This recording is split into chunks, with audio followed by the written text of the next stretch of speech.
বিদ্যাবাড়ি কর্তৃক আয়োজিত গল্পে গল্পে চাকরির প্রস্তুতি এই ধারাবাহিক পর্বে আজকে আমি আছি মোহাম্মদ রফিকুল ইসলাম এবং আমার সঙ্গে আছেন আমাদের শ্রদ্ধেয় শিক্ষক মুজাহিদুল ইসলাম হোসেন। আজকে আমরা কথা বলবো আপনি কিভাবে খুব সহজেই প্রাইমারি সহকারী শিক্ষকের জন্য নিজেকে প্রিপেয়ার করবেন এবং এর জন্য কি করণীয়, কি পড়তে হবে, কখন থেকে পড়তে হবে এবং প্রস্তুতির সার্বিক দিক নির্দেশনা নিয়ে কথা বলবো আজকে আমরা। যারা একদম নতুন ভাবে চাকরির জন্য প্রস্তুতি নিচ্ছেন এবং প্রথমবারের মতো প্রাইমারি সহকারী শিক্ষক নিয়োগ পরীক্ষায় অংশগ্রহণ করবেন অথবা ইতিপূর্বে অংশগ্রহণ করেও ব্যর্থ হয়েছেন, তাদের জন্য আজকের ভিডিওটি অনেক বেশি গুরুত্বপূর্ণ হবে। আমাদের অনেকের মধ্যেই প্রথম যে প্রশ্নটা এখন মাথায় ঘুরপাক খাচ্ছে, স্যার সার্কুলার কবে আসবে, স্যার সার্কুলার কবে আসবে, এই প্রশ্নটা এখন জাতীয় প্রশ্নে পরিণত হয়েছে। 2023 সালে সর্বশেষ সার্কুলারটি এসেছিল এবং এর নিয়োগ কার্যক্রম কিন্তু চূড়ান্তভাবে সম্পন্ন হয়েছে। এখন প্রাইমারি শিক্ষা অধিদপ্তর খুব অল্প সময়ের মধ্যেই পরবর্তী সার্কুলারটি প্রকাশ করবে এবং এই প্রাইমারি নিয়োগ কার্যক্রম সম্পর্কে আমরা সর্বশেষ তথ্যগুলো জানতে চাইবো আমাদের শ্রদ্ধেয় হোসেন স্যারের কাছে। স্যার, আপনাকে অসংখ্য ধন্যবাদ। যে প্রশ্নটি আজকে আপনি করেছেন এটা গুরুত্বপূর্ণ, সেটি হচ্ছে যে সার্কুলার কবে আসবে। তো এই সম্পর্কে জানতে গেলে আরো বেশ কিছু আমাদেরকে তথ্য জানতে হবে। সেই তথ্যগুলো হচ্ছে এর মধ্যে অন্যতম যে আমরা কিছুদিন আগে বেশ কিছু আপডেট তথ্য আমরা জানতে পেরেছি বেশ কিছু সংস্কার প্রাইমারিতে। তো এর মধ্যে অন্যতম একটা হচ্ছে যে প্রাইমারি শিক্ষকরা পূর্বে 13তম গ্রেডে সহকারী শিক্ষক হিসেবে নিয়োগ পাইতো। তো তারা সুপারিশ করেছে, অর্থাৎ প্রাথমিক শিক্ষা অধিদপ্তর, সেটি হচ্ছে যে 12তম গ্রেডে এখন নিয়োগপ্রাপ্ত হবে সরাসরি শিক্ষক হিসাবে। সুপারিশ করেছে, এখনো কিন্তু এটা মনে হয় পাস হয়নি বা কার্যকর হয়নি। আশা করছি খুব শীঘ্রই এটি চূড়ান্তভাবে কার্যকর হয়ে যাবে।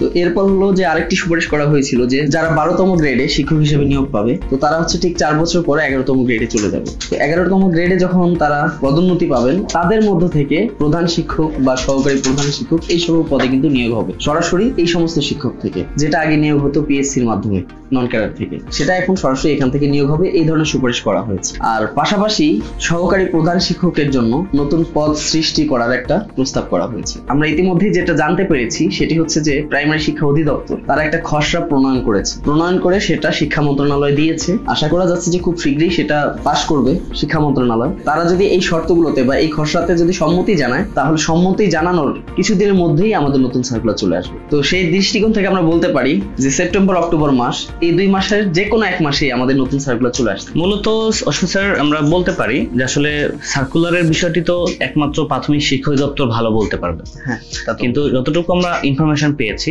মানে ওনারা যদি চায় আগামী সপ্তাহে সার্কুলার দিতে পারে। হ্যাঁ, দিতে পারে। তো সার্কুলার আগামী 2-3 মাসের মধ্যে হয়তো বা আসবে, এটা ধারণা পেয়ে গেলাম। আরেকটা প্রশ্ন স্যার, পদের সংখ্যা কেমন হবে? এই প্রশ্নটাই আমরা হোসেন স্যারকে করবো। হোসেন স্যার, পদের সংখ্যা কেমন হতে পারে? স্যার ধন্যবাদ। যেটি আমরা তো সর্বশেষ তথ্য পেয়েছি সেটি হচ্ছে যে শূন্য পদের সংখ্যা ছিল সহকারী শিক্ষক পদে 8043টি। তো আমরা জেনেছি যে জুন মাসের অর্থাৎ 30শে জুন পর্যন্ত শূন্য পদের অধিযাচন প্রক্রিয়া সেটা সম্পূর্ণ হয়েছে। তো সেই দৃষ্টিকোণ থেকে বলতে পারি যে আরো হয়তো 2-3 হাজার পদ এখানে নতুন যোগ হতে পারে। তো সেই দৃষ্টিকোণ থেকে 10 থেকে 12 হাজার এরকম শূন্য পদ হতে পারে। পাশাপাশি তো যে আরো কিছু সাবজেক্ট রয়েছে, যেমন শারীরিক শিক্ষা, চারুকলা, এই সমস্ত সাবজেক্ট গুলোতে মনে হয় কিছু বেশি পদ ফাঁকা রয়েছে। আমরা চাকরির সার্কুলারের সর্বশেষ আপডেট এবং শূন্য পদ কেমন হতে পারে এই বিষয়ে একটু ধারণা নিলাম। এখন অনেকের প্রশ্ন থাকে, স্যার আসলে আমি আবেদন করতে পারবো কিনা? অনেকে ডিগ্রি পাস করে থাকি, অনেকে অনার্স পাস করে থাকি, অনেকে মাস্টার্স পাস করে থাকি। তো আসলে এই একটা ধারণা, আমরা আসলে কতটুকু যোগ্যতা থাকলে প্রাইমারি সহকারী শিক্ষক নিয়োগ পরীক্ষাতে আবেদন করতে পারবো? স্যার, এখানে আমরা যেটা জেনেছি অনেকের মধ্যে একটা ভুল ইনফরমেশন আছে বা অনেকেই ভুল তথ্য জানে। তো সেই তথ্যগুলো আজকে আমি সঠিকভাবে বলার চেষ্টা করব। সেটা হলো যে প্রাইমারিতে আবেদনের যে যোগ্যতা, এটা কিন্তু পরিবর্তন হয়নি। অর্থাৎ পূর্বে যে যোগ্যতা কাঠামো ছিল সেই কাঠামো ঠিক রয়েছে। তো আমরা জানি সেটা হচ্ছে যে 4 বছর মেয়াদী যে অনার্স, যারা 4 বছর মেয়াদী অনার্স করেছেন তারা আবেদন করতে পারবেন। এছাড়াও যারা 3 বছর মেয়াদী ডিগ্রি পাস করেছেন, যেটাকে আমরা স্নাতক বলে থাকি, তারা আবেদন করতে পারবে। পাশাপাশি যারা মাদ্রাসা থেকে ফাজিল পাস করেছে, 3 বছর মেয়াদী ফাজিল ডিগ্রি অর্জন করেছে, তারাও আবেদন করতে পারবে। এছাড়াও যারা ইন্টারমিডিয়েট পাস করার পর 3 বছর মেয়াদী ডিপ্লোমা করেছেন, তারাও এই প্রাইমারিতে আবেদন করতে পারবে।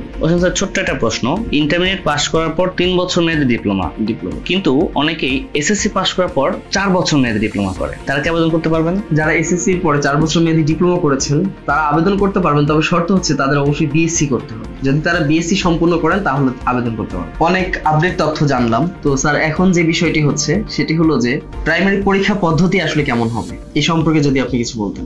থ্যাংক ইউ হোসেন স্যার, খুব সুন্দর একটা প্রশ্ন। পূর্বে প্রাথমিক সহকারী শিক্ষক নিয়োগ পরীক্ষা অনুষ্ঠিত হতো 80 নম্বর এমসিকিউ এবং 20 নম্বর ভাইবা। বাট গত যে নিয়োগ পরীক্ষার কার্যক্রমটা হয়েছে এখানে কিন্তু একটু ভিন্নতা এসেছে। এখানে 75 নম্বর এমসিকিউ পরীক্ষা হয়েছে এবং 25 নম্বর ছিল ভাইবায়। এই বছর সার্কুলার যেটা আসবে এই সার্কুলারও পরীক্ষা পদ্ধতি সেম থাকবে। প্রাইমারি সহকারী শিক্ষক নিয়োগ পরীক্ষায় আপনাকে উত্তীর্ণ হতে হলে, এই চাকরি নিশ্চিত করতে চাইলে আপনাকে মাত্র 2টা পরীক্ষা অংশগ্রহণ করতে হবে। একটি হচ্ছে প্রিলিমিনারি পরীক্ষা এবং অপরটি হচ্ছে ভাইবা। এখানে লিখিত কোনো পরীক্ষা হবে না। তো লিখিত পরীক্ষা হলে অনেকের মাঝে একটা আতঙ্ক থাকে, লিখিত পরীক্ষা অনেকের কাছে কঠিন লাগে। তো প্রাইমারিতে খুব সহজেই প্রিলিমিনারি 75 নম্বর এবং পরবর্তীতে 25 নম্বরের ভাইবা পরীক্ষার মাধ্যমেই নিয়োগ কার্যক্রমটি সম্পন্ন হয়ে থাকবে। যেখানে যদি সাবজেক্ট ভিত্তিক মার্কস ডিস্ট্রিবিউশনটা আমি যদি বলে দিই, বাংলা থেকে 20 নম্বর, ইংরেজি থেকে 20 নম্বর, গণিত থেকে 15 থেকে 20 এর মধ্যে থাকে। নির্দিষ্ট করে 15 নয়, নির্দিষ্ট করে 20 নয়, 15টা থাকতে পারে, 18টা থাকতে পারে, 20টাও থাকতে পারে। আর বাকি অংশটুকু অর্থাৎ জিকের অংশটুকু সাধারণ জ্ঞান, এখানেও 15 থেকে 20, অর্থাৎ গণিত এবং জিকে দুটো মিলিয়ে থাকবে মোট 35 নম্বর। তাহলে বাংলা 20, ইংরেজি 20, গণিত এবং জিকে দুটো মিলিয়ে থাকবে 35, টোটাল আমাদের 75 নম্বর হয়ে গেল। আর বাকি থাকবে আপনাদের ভাইবাতে 25 নম্বর।